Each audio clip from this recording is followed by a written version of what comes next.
to the Ultimate Seattle Sports Show.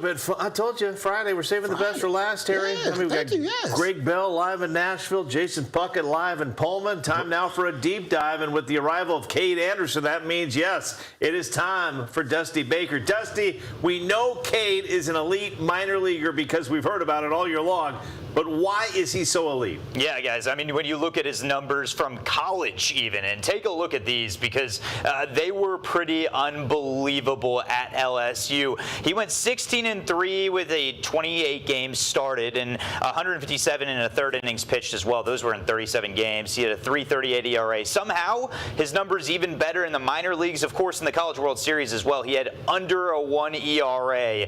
He is dynamic, and as a pitcher, to be able to go out for a 1.06 ERA, a .64 WHIP, he's been dominant in every facet, guys. Man, Dusty, I cannot wait to see this young guy in action, man. It's going to be super exciting. Everybody in Seattle is excited, but every good minor leaguer seems to have an MLB player that they're compared to. Now, you've been saying for months that Kade reminds you of MLB pitcher Max Fried. Now, what makes them similar? What makes you say that? Yeah, he is definitely in many ways similar to Max Fried. You're talking their windup, their delivery, their arm angle, the way they attack hitters as a whole, okay? They attack the zone, they paint the corners. Max Fried, pretty successful career so far in the MLB, 10 seasons, ERA 3.02. So you're talking about if Kade could do anything like this, wow, what the Mariners have at their hands could be special. But if you watch them side by side, guys,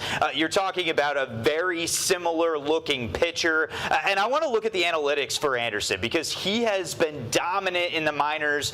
One thing that really stood out to me, okay, he's in the 100th percentile in nearly every category. The one I want you to look at is that bottom one right there, CSW percentage. What does that mean? It's called strikes plus whiffs. Essentially, it shows what a pitcher can do for command and pure stuff. It's essentially saying he has both his command and pure stuff that outlasts any other minor leaguer. So going to the MLB, it will translate at a very successful rate. He's striking out hitters at a very high percentile, as well as having control of his pitches. And you mentioned pitches. What does he throw? What are the pitches he likes to use? Yeah, his pitch arsenal, he has 4 pitches that he goes to. His four-seam fastball, it hovers around 93 miles per hour on average. Just the other day, we'll show you in a second, he was at 95 consistently. His changeup sits at 85, has a nice late break at the end. His slider has a heavy bite at the end. Going to be very interesting to watch as he's able to locate on the outside.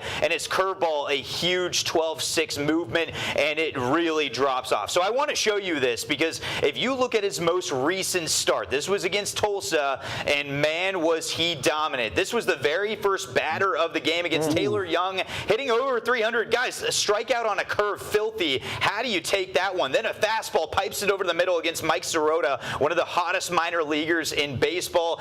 Finds Hainline for another slider over there. Is able to locate on the outside. And then Cole Myers, he just blasts him with a 95-mile-per-hour fastball. So he has all sorts of pitch misses in his arsenal as a whole. At the end of the day, guys, he can locate his pitches. He's able to paint the corners, and he's got filthy movement as well. All right, 30 seconds. One more question. Yeah, well, he obviously passed the eye test with that right there. Yeah. There are obviously some very high expectations for Kade down the road. But right now, what can we expect from him when he faces the Cubs this weekend? Yeah, his expectations, I mean, you can't expect him to go out and throw a no-hitter. But what I at least see from him right now, you can expect he's going to have elite movement on his pitches. He'll force weak contact. There will be tons of swing and misses. He will limit runners on base. Doesn't mean he's going to allow 1 or 2 longer hits. He does allow the ball to go in the air, by the way. The one thing that is a little lower as far as his percentiles is the ground ball percentage. It's more at league average. So, yes, he may give up a long ball or 2 against the likes of Pete Crow Armstrong or Alex Bregman. But, yes, a tough test against the Cubs.